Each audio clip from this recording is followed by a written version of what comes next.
Yes, ma'am. Yes, ma'am, it's Okay. visible. Okay. So I will start. So today's topic is about exploring stem cell and gene therapy. So before starting, I would just like to give you a brief idea about this session. I hope most of you are college students, graduate level students. So you might have already have some idea about what are stem cells and what is gene therapy all about. So this session I will be focusing mainly on the properties, on the characteristics of stem cells, what are their applications, some of the limitations also, and what are the current clinical procedures that are going on when we are concerned about stem cell and gene therapy research, and also what are the future outlooks or the future outcomes. So starting with the introduction part, so we will be starting with the stem cell part and then we will be moving on to the gene therapy part. So the main basic definition of stem cells will be that they are those cells which are actually having the potential to differentiate into specialized cells. So basically from a stem cell we can derive almost all types of different cells which are actually differentiated cells, as in forming part of different organs, like we have liver, we have kidney, like that. Okay. So broadly, we can classify the human stem cells into two types.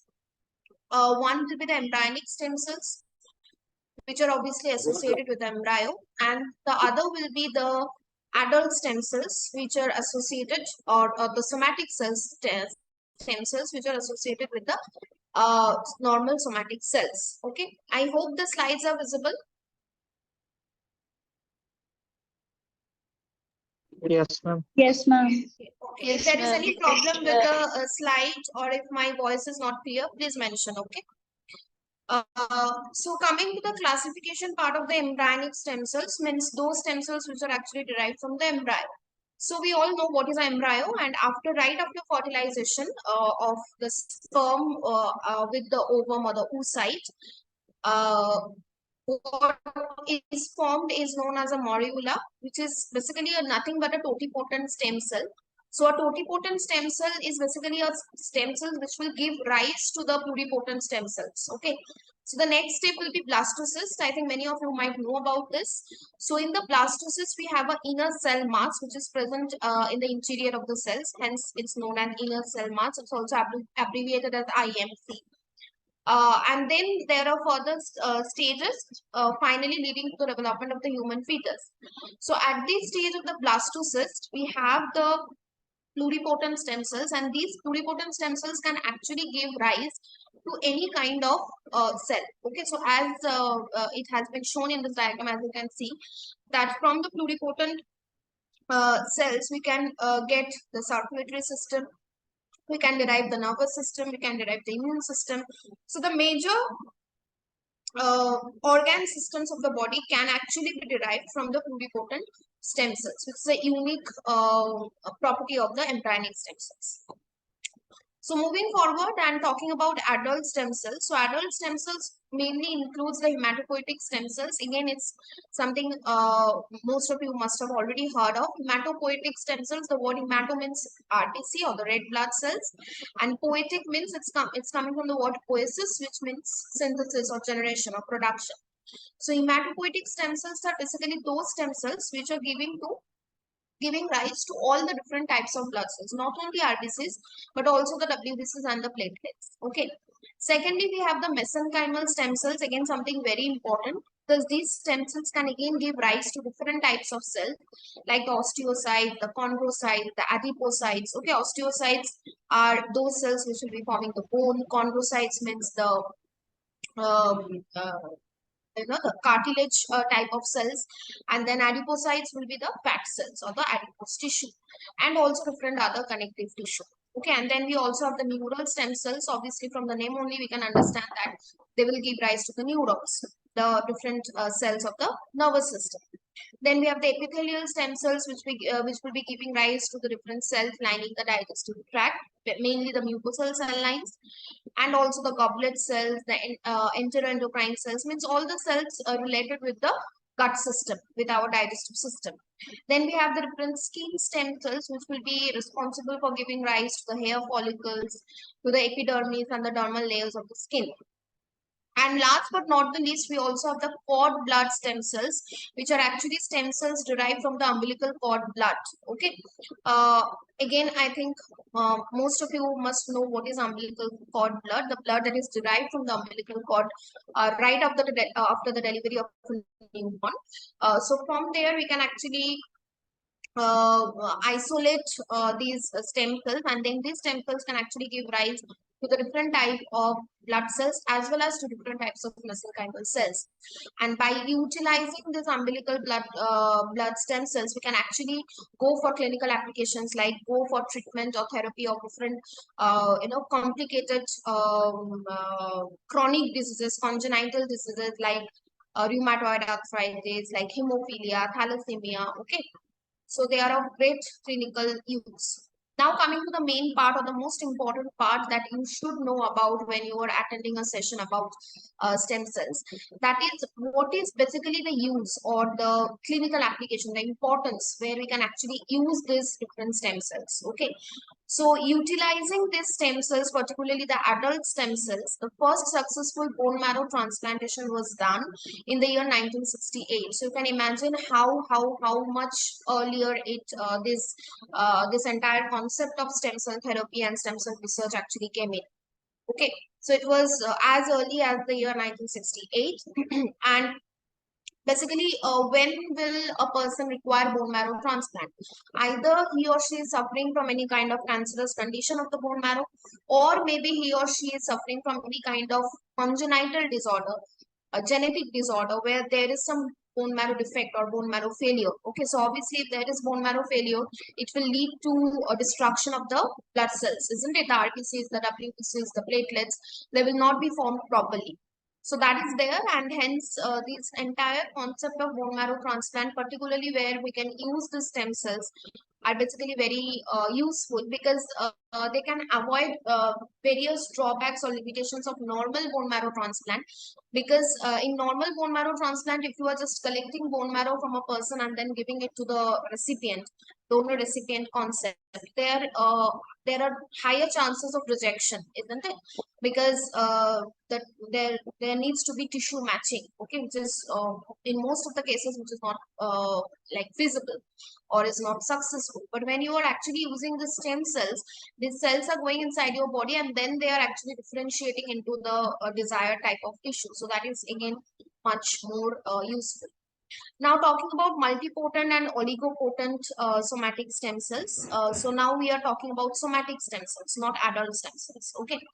So this is again a nice diagram, a flowchart type of thing that I've given over here, which explains that how these different hematopoietic stem cells are dividing and multiplying and differentiating into the different types. Okay, so when we are talking about the hematopoietic stem cells, they give rise to two main lineages, as you can see over here. One is the lymphoid lineage and the other is the myeloid lineage.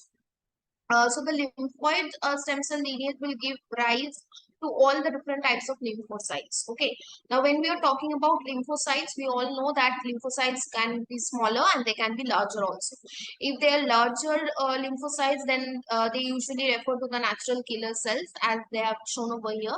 The natural killer cells, again, they are abbreviated as NK cells, and they form a very important part of our immune system, particularly of our innate immune system. That is the inborn immune system that we have right since birth.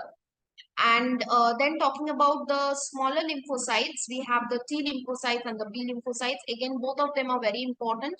The T lymphocytes are responsible for mainly for cell-mediated immunity, and the B lymphocytes are responsible for humoral immunity, because they're actually producing the antibodies specific against the pathogenic antigen that has entered our body. And these antibodies are basically formed from the plasma cells. which are in turn formed by the B lymphocytes. And the B lymphocytes will actually form these plasma cells when the T lymphocytes will send them some signal that an antigen has entered, and now you have to start producing antibodies. That is the importance of T lymphocytes. So basically, this cell mediated and humoral immunity, they go hand in hand. It's complementary to each other. Okay. So both the immune systems need to work finely in your body if you need if the immune system needs to be healthy and normal. Okay. Now coming to the myeloid stem cell, just look at the left hand side of the diagram. So the myeloid stem lineages will give rise to megakaryoblast, proerythroblast, myeloblast, and monoblast. So blast, whenever there's the term blast, it means something immature or something preliminary. Okay. So from the monoblast, the ultimate cell that we will get is the monocyte. And then the monocytes will again give rise to the macrophages, which is a separate type of cell. But the main cell over here that we are concerned about is the monocyte. Okay. Then the myeloblast will give rise to basophils, eosinophils, and neutrophils. We all know about this. And the proerythroblast will give rise to the main important blood cell, that is the RBC or the erythrocytes. And talking about the megakaryoblast, they will give rise to the megakaryocyte, which is the precursor for the platelets. Platelets, again, we all know they are the main cells which are required for blood clotting. Now again, this is a nice diagram which is showing the different scientific challenges of human stem cells. Now, whenever we are talking about any scientific advancement or technological advancement, particularly in the medical field and the research field, medical science field, there are many obstacles that we need to tackle, and the two major such obstacles, according to me, will be cost, that is the fund, and the other factor will be expertise, and also ethics. Ethics is again very important. I will be talking about ethical regulations regarding stem cell and gene therapy in this session.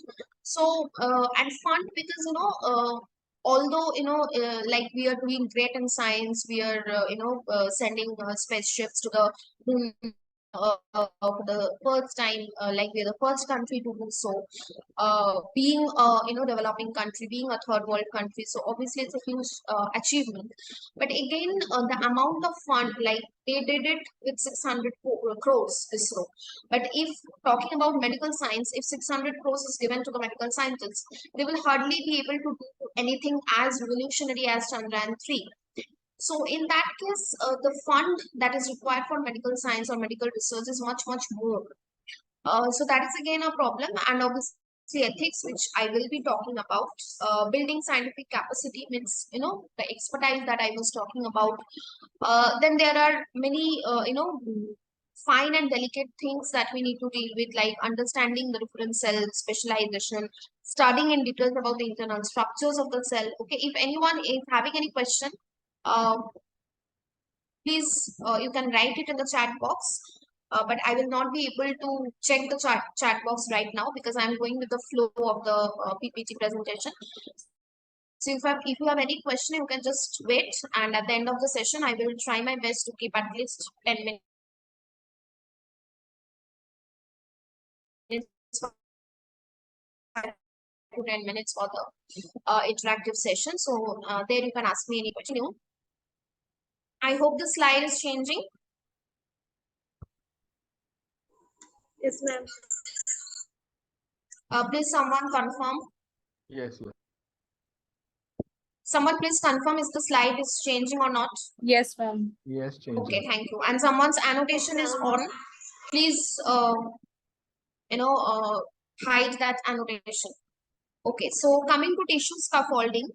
Tissue scaffolding is again a very important clinical application, or you can say a very important effective use of stem cells. Okay, so there we can actually isolate a cell from a particular person's body, and then we can cultivate and culture that cell. And then when the cell proliferates, what is tissue? Tissue is nothing but a bunch of cells together, isn't it? A bunch of cells will form a tissue, and then a bunch of such tissue will go and form on organ. So if there is cell proliferation, there is formation of tissue, and those tissue will actually help to develop a scaffold type of a thing. From there, we can actually go to developing a organ if we can, infuse growth factors and different other stimulus. Okay, and then we can actually return it back to that person, making it a healthy cell. Okay, so that is one of the major implications or applications of stem cell therapy. Moving forward, so these are basically the different diseases which we can actually think of tackling or managing using these stem cells. Okay, so it can either be through transplant or through tissue scaffolding, as I mentioned. So what are the major diseases that we can think about? We can think about controlling or managing traumatic brain injury, which is very much common in accidents, particularly RTA. RTA means road traffic accidents. In such cases, traumatic injury is very common. So it can be injury to your brain, injury to your muscles, your bones. So in that case, basically, there's no such effective treatment method. Usually the patients die due to trauma because brain or spinal cord, these are parts of the CNS. So it's very tough to actually, reduce that trauma through surgery or medicine. So in that case, we need this type of, innovative techniques like stem cell therapy. So that is it. Then we can think about stroke. We can think about Alzheimer's disease, Parkinson's disease. I will be talking about this when I will be showing you the different case studies. Then multiple sclerosis. It is again a very important autoimmune disorder. Deafness, spinal cord injury, myocardial infarction, that is heart attack. Liver disease, diabetes, Crohn's disease. It is again a genetic disease. Muscular dystrophy, again autoimmune disease. Then ALS is there, which is again autoimmune disease. Bone marrow transplant, as I already mentioned earlier. Osteoporosis, osteoarthritis, and also rheumatoid arthritis, which is again an autoimmune disease. So now let's move on to the next part of our session, that is gene therapy. Okay. So again, I think most of you must already know or have a basic idea about what is gene therapy. So therapy, what is therapy? Therapy is basically when we are trying to manage or treat any disease. Okay, there's a basic difference between treatment and cure. Okay, cure means you are actually eradicating that disease. That disease is no longer there in the body of the patient. That is cure. And treatment means you are just managing the symptoms or managing the different signs or the different difficulties that the patient is facing. But it doesn't mean that the patient is free of that disease. Okay, so that is the basic difference between treatment and cure. So when we are talking about therapy, it's basically how to manage a disease or how to, make the patient, lose his or her discomfort that the patient is feeling due to that particular disease. So gene therapy is basically when we are trying to target a person's defective genes, because of which maybe that person is suffering from any particular disease or condition. So when we are trying to locate that gene and modify that gene and thereby cure the disease, then that is what is basically gene therapy. Okay. So basically, gene therapy can be done differently for different diseases. So firstly, it can be gene transplantation. Gene transplantation is mainly done to those patients who are suffering from any kind of disease which is related with gene deletion. Okay, so there's a gene which has got deleted, and maybe because of that, because whenever there is any genetic disease, it's because of any kind of mutation, and mutation can be of different types. It can be silent mutation, it can be deletion mutation, it can be point mutation. Okay, so when there is deletion mutation, means some base has been deleted from that particular gene, and that is why that patient is maybe suffering from a particular disease. So that is gene transplantation. Gene correction, when we will go for gene correction, when there is a specific mutation in the gene of interest. Say for example, gene X is responsible to produce this particular disease, gene Y. So if we can actually revert that particular mutation which has occurred in gene X, then we can actually go for the gene correction or go for the therapy of that particular disease. Gene augmentation is basically when you are trying to enhance the expression of a particular gene, because in many cases it happens, in many diseases it happens that maybe the gene is there, but maybe because of some other problem the gene is not being able to express. Okay, able to express means that gene is not being able to getting, because I think all of you must know about what is central dogma. Central dogma is basically when DNA is formed from DNA, that is replication. Then from DNA we have RNA, that is transcription, and from RNA we have protein, that is translation. So this is the central dogma, and it is always in the unidirectional way only. Okay, so whatever gene we are actually having inside our body, it is actually getting expressed as a protein finally. Okay, so if there is any kind of disease where the gene is present in my body, but that gene is not being able to get expressed into its protein form, then obviously that will lead to a particular disease. So there, what we can do is we can enhance that expression of the gene, and that will obviously be a type of gene therapy, isn't it? Then we can go for target killing of specific cells by introducing killer gene. This is again a different type of a concept, but again it can come under gene therapy because we are actually using a gene to get rid of a particular pathogenic cell. And then what is there is gene ablation. So gene ablation is basically exactly the opposite of gene augmentation. So here we are actually downgrading the expression, or we are actually inhibiting or suppressing the expression of a particular gene, because maybe due to overexpression of that gene, a particular disease has occurred. So what we need to do is we need to put down the expression of that gene. Okay, so then we will go for gene ablation. Now, when we are talking about gene therapy, it can either be in vivo or ex vivo. So, in vivo means inside the body, you all know, and ex vivo means kind of in vitro also, you can say, because we are actually taking the gene and then we are incorporating it into the human cells. Here they have shown human fibroblasts, and then we are actually utilizing a vector chosen for that gene therapy. I will be talking about the vectors. So here they have shown retrovirus, and then these due to this virus, there will be multiple copies of this.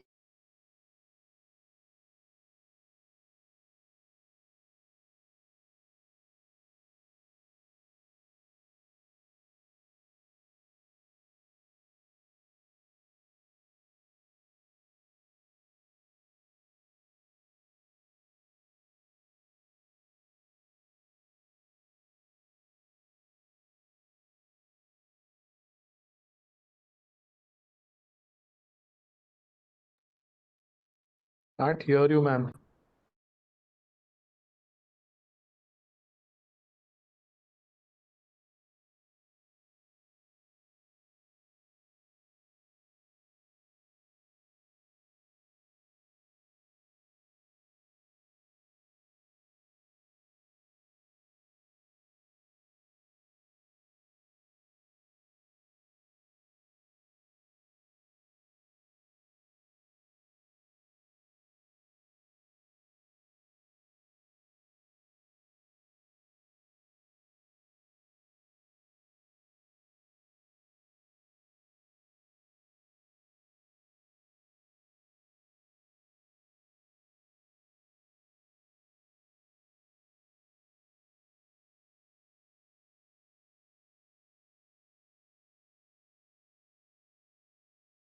Am I audible? Yes, ma'am. Now you are audible. Okay, okay. I'm so sorry. There was a problem with my network. There's some issue with my network. That's I lost the connection. Is it visible now? Yes, ma'am. Yes. Okay, okay. So we have the cloned gene X, and then we are putting it inside the cells of a patient who is not having that particular gene. Hence, it's shown as X minus. Okay. So when we are incorporating that gene, obviously these genes will be getting expressed, and so we will be having some X plus cells, and then we will be selectively multiplying with those only those X plus cells with the help of a vector, as I showed a retrovirus. There are many other viral vectors also, and then we will be getting only X plus cells due to the help of that vector, and then we can just simply inject those cells, X plus cells, back into the body of the patient. Uh, Now talking about the vector, as I was saying, so we need to choose some high energy viral vectors for the gene replacement. Okay, and there are some examples given over here like cystic fibrosis, hemophilia. These are all genetic disorders. And now there are some desirable characters which need to be present in a particular vector which we have chosen for drug delivery. Okay. So what are those desirable characters? Number one will be high titer or high concentration, means the multiplicability or the replicability of the virus should be high. Okay. Secondly, it should be easily available and reproducible method of production. It should be easy. Precise and stable introduction of transgene, which is again very important. Transgene is actually the gene which we are putting inside the viral vector to get expressed. Okay, and the vector should not elicit immune response in the host. This is again very important. Someone's mic is on. Please mute yourself. If you have any question, you can ask me at the end of the session. So this is very important, point number 4, because whatever vector you are actually putting inside the host body, if that vector, since it's a virus, and if that virus starts causing infection in the host body, then obviously it's undesirable, isn't it? So for example, I have chosen the COVID virus as a viral vector. I'm just giving a hypothetical example, okay? And if that COVID virus getting inside the host body starts replicating and causing this COVID disease, COVID-19 disease inside the body of the host, then obviously that is something undesirable. That is something that should not happen, isn't it? So that's why what is done is we just take out the toxic part or the virulent part of the virus is taken out. And the remaining part of the virus is put inside the host body. So the virus, even if the virus is multiplying or replicating, it will not be able to produce infection in the host body. And number 5 will be vector should be able to target specific cell types. Again, very important, because we are targeting all this entire thing, this gene insertion, then replication, then multiplication, then again putting it back inside the host body. All these things we are doing only with one aim, that is we need to cure or we need to go for therapy for some particular disease. So it's very important. Please mute yourself. Someone's mic is on. Please mute yourself. So it's very important that the vector is able to target some specific cell types, because otherwise the entire, the entire objective or the entire reason behind the entire concept will be gone in vain. Okay. Now there are some methods for gene delivery. When we are talking about gene therapy, you should know a little bit about all those methods. So firstly, what we can do is we can inject the naked DNA into the tumor by simple needle and syringe. Okay, so this is basically known as this basically can be done either by using gene guns or it can be done by using liposomes. Okay, so basically when we are talking about gene guns, why gun? Because they are actually surface coated with the help of gold pellets, so that it is easier to locate the particular cell. But this gene gun method is actually not applicable if we are trying to cure some cancer. So for that case, we need to go by DNA transfer by liposomes, because that can be done intravascular, that is IV, that can be done intratracheal, which you can give it inside the trachea also, or inside the peritoneum also. Okay, and then we can also use biological vectors, as I already talked about, the viral vectors, or the we can also utilize the bacteria. We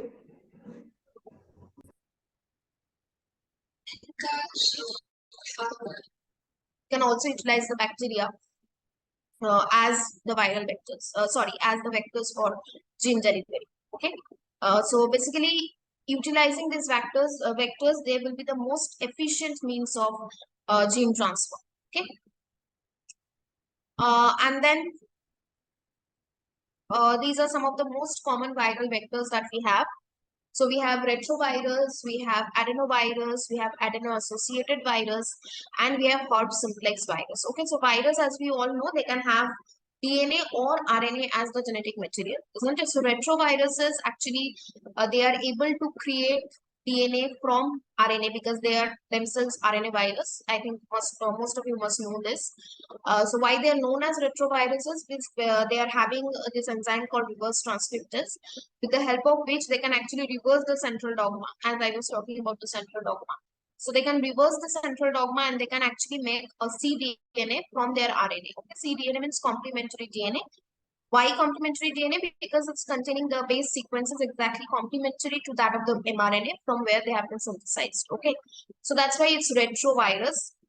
Then we have adenovirus, which are basically double-stranded DNA viruses. So adenoviruses are very common. Like adenovirus infection is very common, particularly among the children. It's a flu kind of a virus. It causes, common cold, sneezing, cough, etc. And also fever, eye infection can also be there. And then there are something called adeno-associated viruses, which are somewhat like the adenoviruses, but not exactly the adenoviruses. Okay. So they are again having like DNA viruses only, but not double-stranded like adenoviruses. They are single-stranded DNA viruses. Okay, so they are actually not that much stable as adenoviruses since the DNA is single-stranded. And single-stranded means obviously it will be lesser stable than the double-stranded DNA. Okay, that's why RNAs are also always unstable than DNA because RNA is single-stranded while DNA is double-stranded. And last but not the least, we also have herpes simplex virus, that's HSV. Again, something most of you must have heard about. So herpes simplex viruses are usually sexually transmitted viruses. So they are again double-stranded DNA viruses, which can also be utilized as the viral vectors. Now, when we are talking about these retroviral vectors, they are actually able to infect or able to deliver the gene only to the dividing cells, not to the non-dividing cells like the neuron cells. Okay. So that is it. So they are very good since they are only being able to infect the dividing cells. So they will be very good options for cancer gene therapy, isn't it? Because cancer means what? Cancer means there are some cells inside the body of that particular patient who are actually multiplying or proliferating in a uncontrolled manner, isn't it? Which is leading to cancer. Cancer is nothing but uncontrolled cell growth, which is leading to a growth of a new tissue or a new organ in the form of a tumor, isn't it? So when we are talking about therapy of any kind of cancer utilizing gene, then these retroviral vectors will be of much help. Okay? And they are also often used for most of the common disease gene therapy like rheumatoid arthritis, multiple sclerosis, etc. Okay. Moving forward, so there are some drawbacks of using a pseudotyped retroviral vector. What are the drawbacks? The host range is too broad, so cell specific targeting is not possible. Then there are some inducible promoters which we actually need because otherwise the promotion will not be good. And these HIV-1, LCMV, these are actually examples of this viral vectors which we can use because they are actually non-toxic for the cells. Now talking about lentiviral vectors. So lentiviruses are basically those retroviruses which can infect both dividing and the non-dividing cells. Because as we were talking about the retroviruses, they are only being able to infect the dividing cells, not the non-dividing cells. So if you are talking about or if we are trying to target both the dividing and non-dividing cells, which we are actually ideally trying to do, then we need to go for these lentiviruses or these lentiviral vectors. So basically they are able to get through an intact membrane of the nucleus, that is the nuclear membrane of the target cell, and that's why they can also infect the non-dividing cells, like I already mentioned, the neural cells, the neurons, then the macrophages, the hematopoietic stem cells, the RBCs, the muscles, the liver cells. These are some of the non-dividing cells of the body. Okay, and a very good feature is that they are not eliciting any immune response, which is a very good plus point.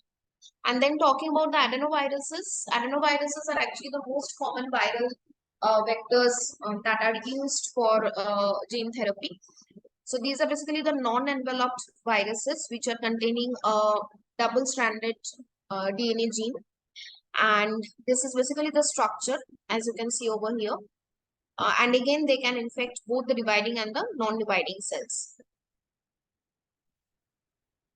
But there is some problem with this adenoviral vectors, that is that they cannot integrate together with the host cell genome. Okay, and also the expression is transient. Transient means it's not long term, it's very short term or short lived. So it's only around 5 to 10 days. After that, the effectivity will be gone. And that will be due to immunoclearance of the virus. Can anybody tell me what is immunoclearance? Anyone? I can see there are 91 students attending the session. Anyone?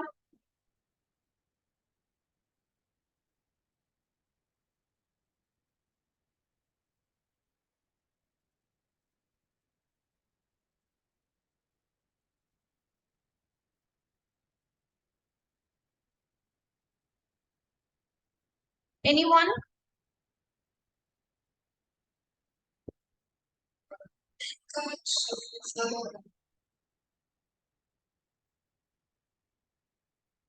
No one? Immunoclearance? No one has any idea about what is immunoclearance?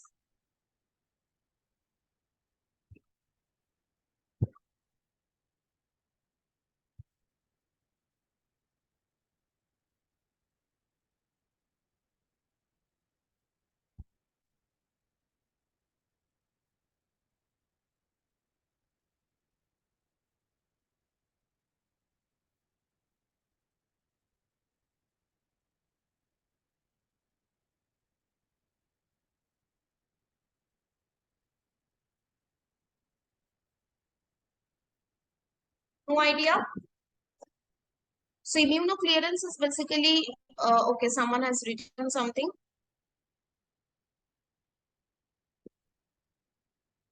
Yeah, basically, exactly. Removal of antigen from the uh, removal of antigen from the body. Antigen means over here we are talking about the virus. So obviously, if the virus is gone from the body, then obviously there will be no effectivity, isn't it? Just a second.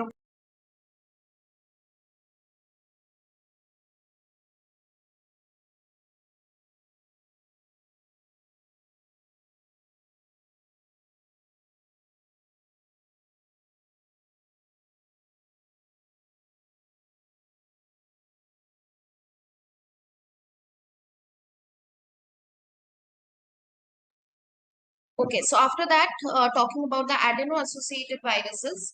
So these adeno-associated viruses are actually the most ideal viruses when we are talking about viral vector for gene therapy. Okay, so why they're ideal? Obviously, when we are telling that something is ideal, obviously it's there should be something very unique, isn't it, about it, which is not present in the other viral vectors. So number one is obviously the most important part, that it will not stimulate any kind of immune response or inflammation in the host body. Number two will be it will not elicit antibody against itself, which is again very important. Okay, since it will not elicit antibody against itself, that is mainly the reason why there will not be any kind of stimulation of the immune response, isn't it?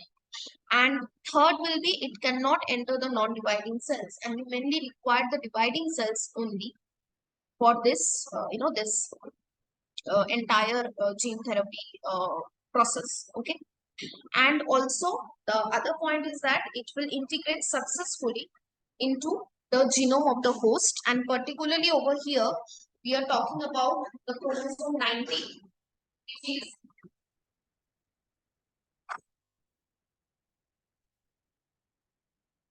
chromosome 19, which is the main chromosome where this particular virus will go and integrate itself. Okay. So again, moving forward, coming to the clinical application. So given over here are the various diseases which we can actually go for tackling or management using gene therapy, and where we are actually using this adeno-associated viruses as the vectors. Okay, so we have different diseases for the eye, like X-linked retinoschisis, age-related macular degeneration. Then we have different diseases of the CNS, which are obviously very common. Again, most of you must know about that. That is Alzheimer's disease, Parkinson's disease. Then among spinal diseases, we have the muscular atrophy of the spine, that is SMA. Among muscular dystrophy, we have Duchenne muscular dystrophy and linked myotubular myopathy. So these are basically all genetic and complicated complex diseases which do not have otherwise any particular treatment or management. Okay. Now coming to the clinical applications of gene therapy in for different diseases. Okay. So firstly, I would like to talk about neuromuscular disorders, among which DMD, that is Duchenne muscular dystrophy, is very common. It's a degenerative disease of the muscles, and it's the X-linked disease. Okay, again, can anyone tell me what is X-linked disease? What is meant by X-linked disease? Anyone? You can write it in the chat box also if you want.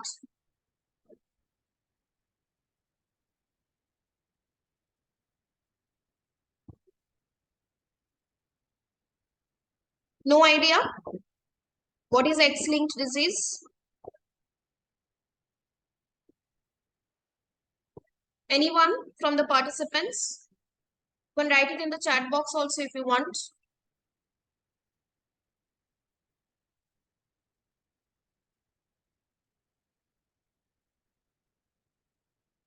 Yeah, sex chromosome means particularly the X chromosome, because there are two sex chromosomes that we have, the humans have. One is X, one is Y. So X-linked means basically from the mother, it will go to the father. From the mother, it will go to the son, and from the father, it will go to the daughter.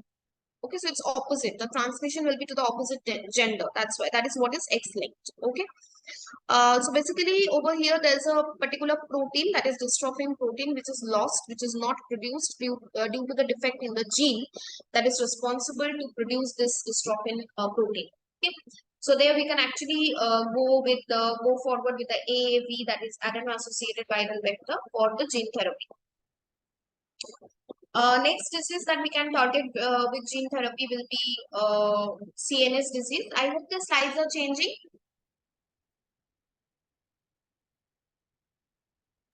Yes, ma'am. Okay. So CNS diseases means again the diseases that will be related with the central nervous system, that is the brain and the spinal cord. So the most important disease, two most important disease rather related with the CNS manifestation will be Alzheimer's disease and Parkinson's disease, isn't it? So in Alzheimer's disease, there will be dementia due to decreased production of dopamine, and also decreased production of dopamine will be a main symptom of Parkinson's disease too. Okay, so here basically what happens in Parkinson's disease is that the GABAergic neuronal signals are basically lost or distorted. So we can actually target these adeno-associated viruses to actually improve this GABAergic neuronal signaling, which can actually help with the treatment or the management of the disease. Now coming to a very important part of today's session, that is ethics. So what is actually ethics? Before telling you about ethics, there is something you need to know about stem cell, that is SCNT. Okay, because SCNT concerns about the most, like it's around 80% about of the ethics of stem cell. Okay, SCNT. So SCNT stands for somatic cell nuclear transfer. Okay. So basically, we can take the nucleus of a donated oocyte, and it can be removed and replaced with the nucleus of a somatic cell from a patient. Okay, so this is basically called somatic cell nuclear transfer, and if it proves possible in the human to create a blastocyst, and then if the blastocyst is created, then obviously it will give rise to the totipotent stem cells, and they can either be cells which are capable of giving rise individually to an entire adult organism, or cells which give rise to every cell line in the developing fetus. So in each case, we will be able to develop a new human being. So whenever you are doing this, you need to take consent from the patients whose site you are actually collecting, isn't it? Now, whenever this human cell collection thing comes into display, there the concept of ethics actually comes in.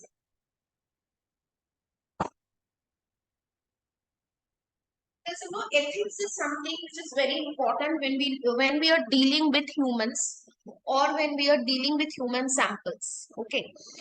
Uh, so basically, since stem cell research is still very much relevant only in the in the Western countries like UK and USA. So mainly we will be talking about that only. So there are various, laws, various rules and regulations, various legislations and, guidances about these ethical issues, which will rise when we'll be working with this human ES and EG cell. Okay, ES means embryonic stem cells and EG means embryonic germ cells. Because ultimately we are dealing with a human embryo, isn't it? We are actually dealing with a new life, and obviously that is something very sensitive, isn't it? So moving forward, consent is something very important. And regarding this concept, we have a particular act called HFE Act, that is Human Fibroblast and Embryology Act, Embryogenesis Act. Okay. So this act was actually put forward in the UK, because in the UK, couples undergoing because in the Western countries, fertility treatments, this kind of IVF, test tube baby, these are something very common. Surrogacy, these are something which are still very common in the Western countries only. In India also there are many IVF clinics that are coming up, but still it's not that much effective till now. Okay, because we have many societal constraints, we have economical constraints, we are not that much financially and economically well off. Then the patients which are coming with these kinds of issues, means not being able to conceive or all, uh, in many cases it's seen that maybe there's some internal problem between the couple, maybe there is some understanding issue between the couple. So these are some things which needs to be taken care of, and I think societal pressure is the most important pressure that we Indians face, and as a result of which we are afraid to go forward, we are afraid to opt this kind of techniques or methods. Okay. So that is it, and that's why these issues are actually not there in the Western countries. And in the Western countries, these things, this IVF, surrogacy, these are very common. So in the UK, couples undergoing fertility treatment must specify the uses which can be made of embryos created from their gametes, including whether or not the embryos can be used in any research project. Again, very important, isn't it? Because if you are doing any kind of abortion, if that particular couple is going for abortion, because in many cases it happens, and particularly why in the Western countries, because in the Western countries genetic screening is something very common, and it's something that needs to be done in Indian population also. But again, it's the same thing, that societal pressure, there are various taboos, there are various religious constraints also, money problem is there, okay, illiteracy is there. So that's why this genetic screening is again something not that much common in India till now, as it should have been. But it's very much common, rather compulsory in the Western countries. So genetic screening, why it's done? It's done to see whether the baby or the fetus that is developing inside the womb of the mother is actually suffering from any kind of genetic disorder or not. So that's why it's done, and it's very important. And if during this genetic screening it's seen that the baby is suffering from any kind of genetic disease, which has got no cure, or which is very difficult to treat, then in many cases the doctor suggests that the mother should abort the child. So in that case, after abortion, since it's a living embryo, since it's a living fetus, so it can be utilized for research purposes. So there is where you need the consent, isn't it?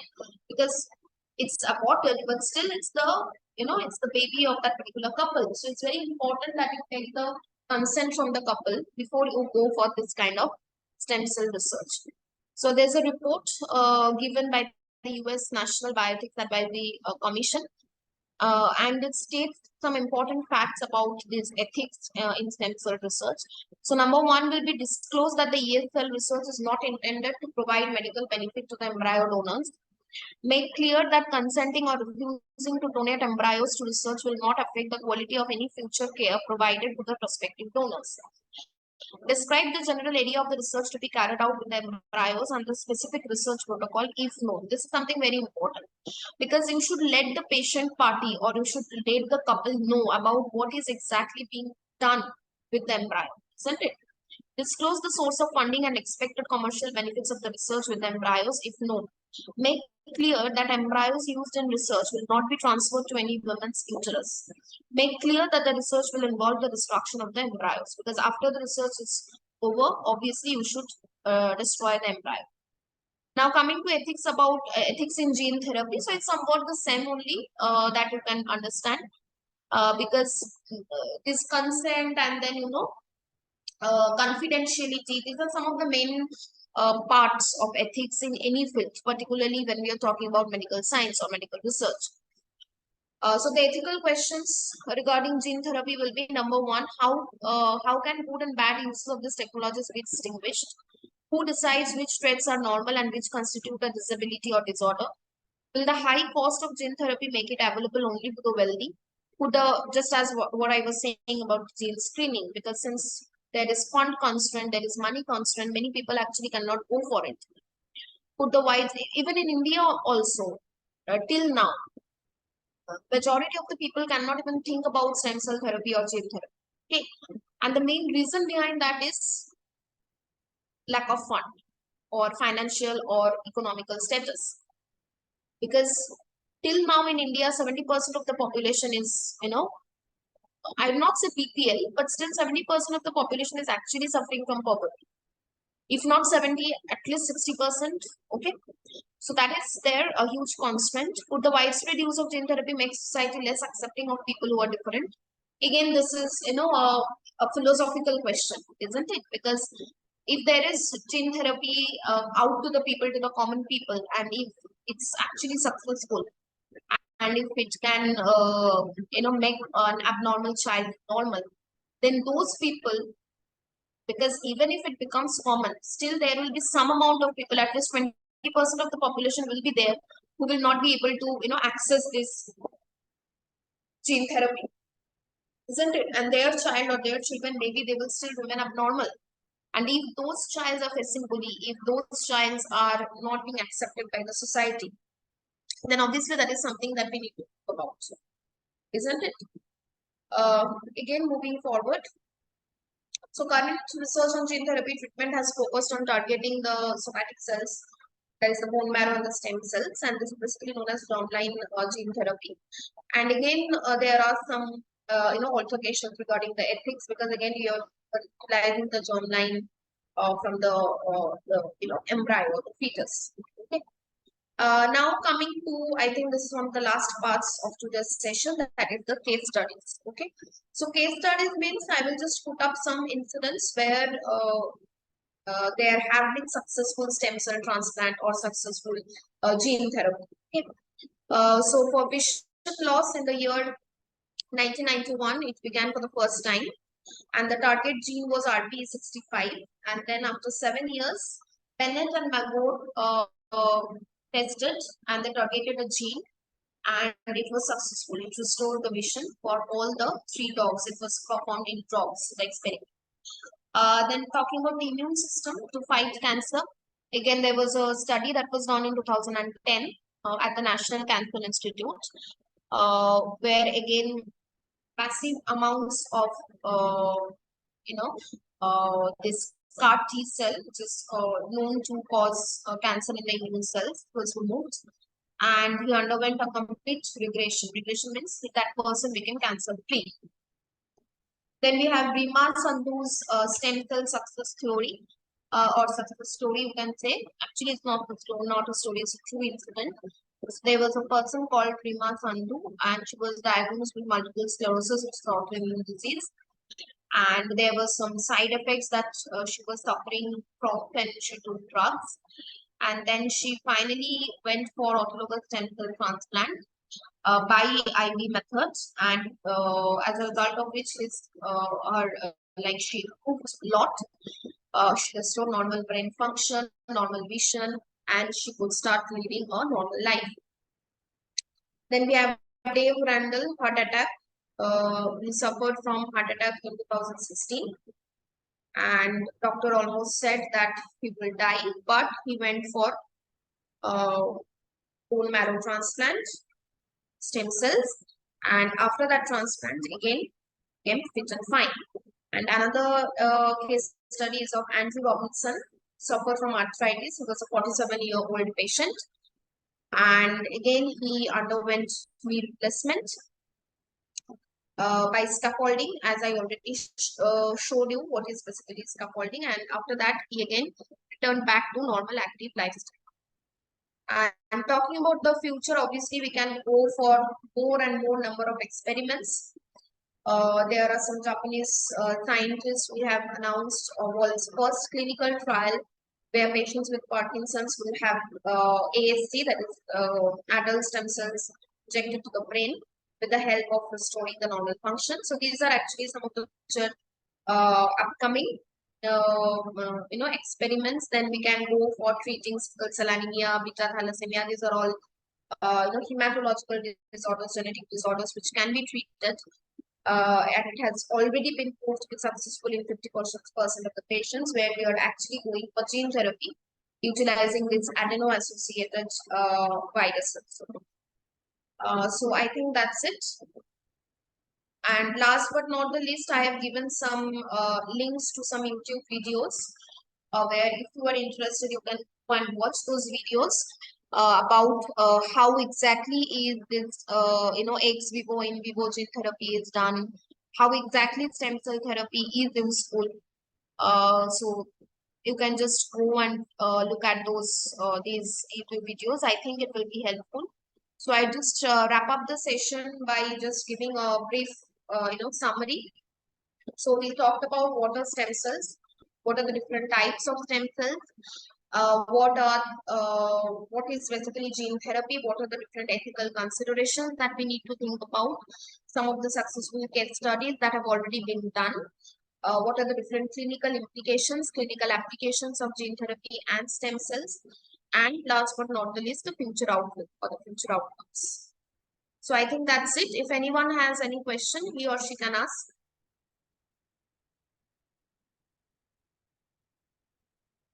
If any question, anyone can ask.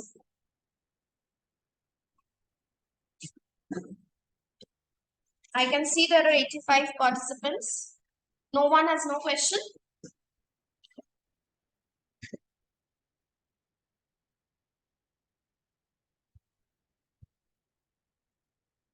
You can write it in the chat box also if you want.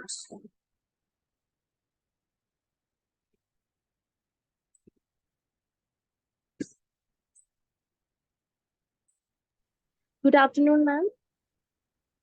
Yeah, good afternoon. Ma'am, on the 13th slide, you mentioned about HFE Act. Can we expand it one more time? Sorry, can you repeat? Ma'am, in the 13th slide, you mentioned about HFE Act. So can you say the expansion of that one more time?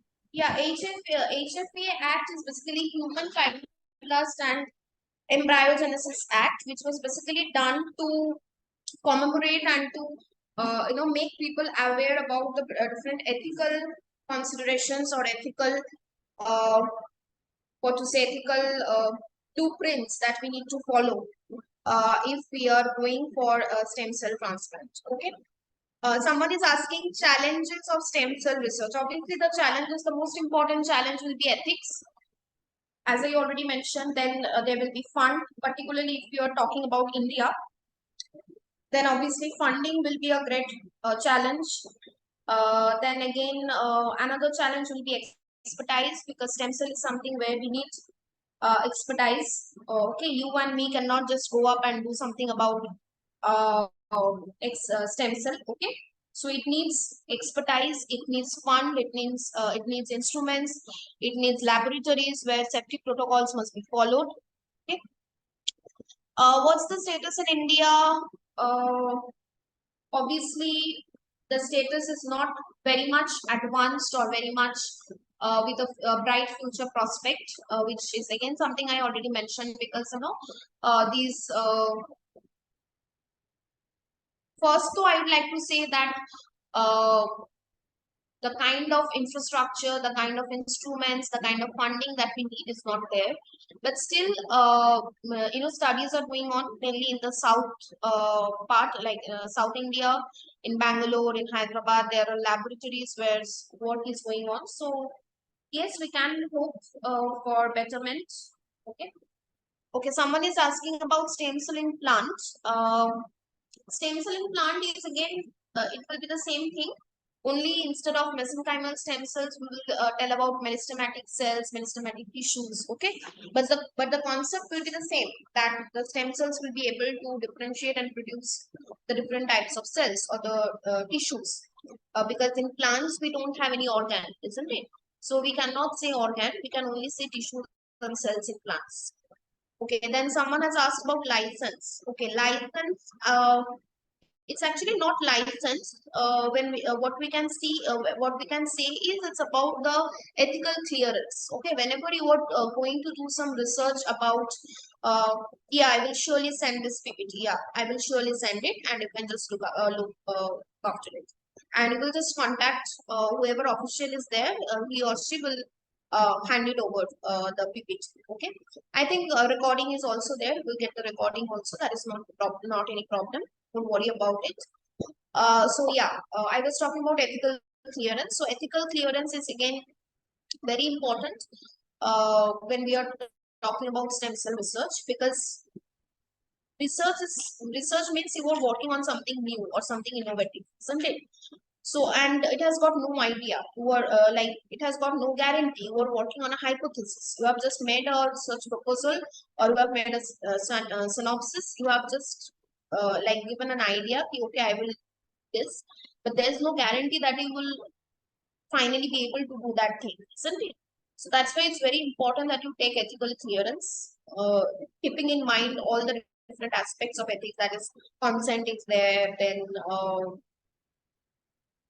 confidentiality is there. These are the things that you need to keep in mind.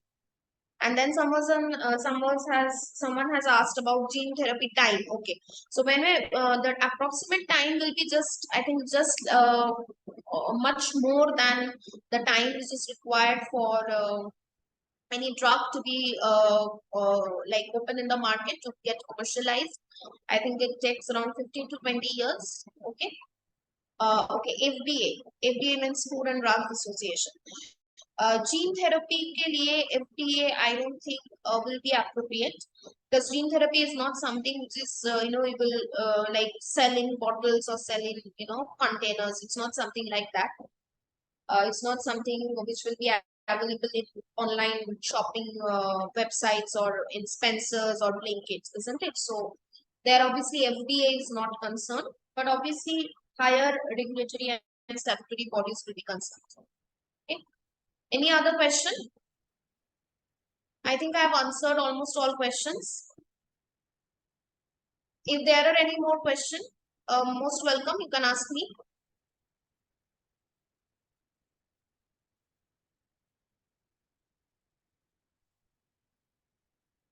I think there are no more questions.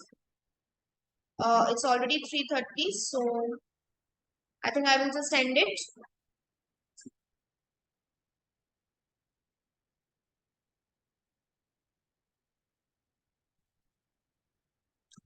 If there are no other questions, I think there are no other questions. Okay, so thank you very much. Thank you, ma'am. Yeah. Thank you, ma'am. Thank you, ma'am. Thank you, ma'am. Thank you, ma'am. Thank you, ma'am. Thank you, ma'am. Thank you, ma'am.